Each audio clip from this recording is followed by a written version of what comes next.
सिब्रुबारी भाग्रिकुसि दारागाव सिमला बस्ति एफआरसिनि जथायै बानजायनायाव हा मोनथाय आयेन 2006 मायथाइनि सायाव गेवलाङै सावरायलायनाय हाबाफारि खुंफुंदों। बाक्सा जिल्लानि 23 नं दिहिरा बियाबनि सिङाव थानाय भाग्रिकुसि गेलेग्रा फोथाराव सानसेनि हाबाफारिजों सिब्रुबारी भाग्रिकुसि दारागाव सिमला बस्ति एफआरसिनि जथायै बानजायनायाव हा मोनथाय आयेन 2006 मायथाइनि सायाव गेवलाङै रायजोफोरजों सावरायलायनाय हाबाफारि खुंफुंदों।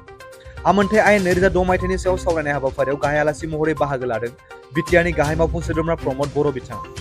लोगोसे बाहागो लाबावदों आसामनि मन्त्रि उरखावगोरा ब्रह्म, हाग्रा बिफाननि मावफुं सोद्रोमा रन्जित बसुमतारी, मावफुं सोद्रोमा राकेश ब्रह्म, घनश्याम दास, धनन्जय बसुमतारी, एमसिएलए मन्टु बर', बाक्सानि डिएफअनि पि.के. ब्रह्म, मुसलपुर जिल्ला इउपिपिएलनि आफादगिरि निपेन चन्द्र बर', लोगोसे गोजौ थाखोनि दैदेनगिरि बिथांमोना बाहागो लायो। लोगोसे थाबैनो हा पाट्टा होनाया मावफुंजागोन आरो हाजोनिफ्राय लानानै 1 किल'मिटार जानथायखौ मैदेरनि थांलाय फैलायनि थाखाय रायजो राजाया हगारनानै होनांगोन होननानै रायजो राजानो फोरमायो रन्जित बसुमतारी बिथाङा।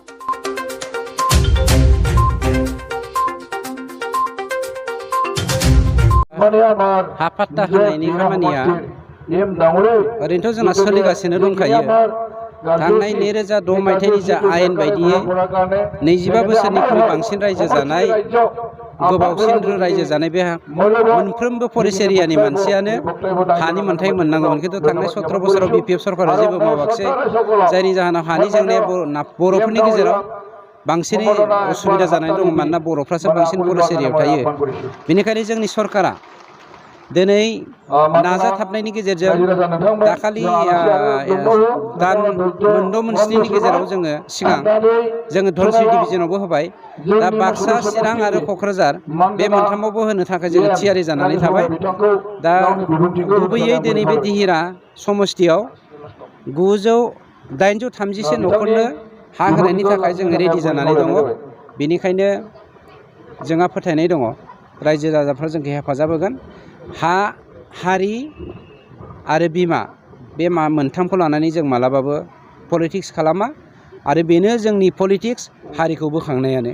बे थांखिजोंनो जों खामानि मावलांगोन आरो जोंनि उद्देश्यआबो बे जोंनि प्रमद बर' बिथांनि दैदेननायाव जोंनि जा सरकारनि उद्देश्य बेनोखा।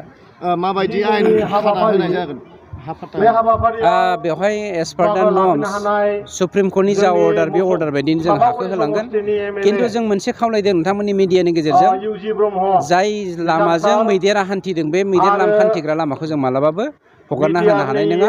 नंखायनो बेखौ नागारलायनानै एरा धेरानि गेजेरजों जोङो हाखौ रानलायनायनि थाखाय थियारि जादों।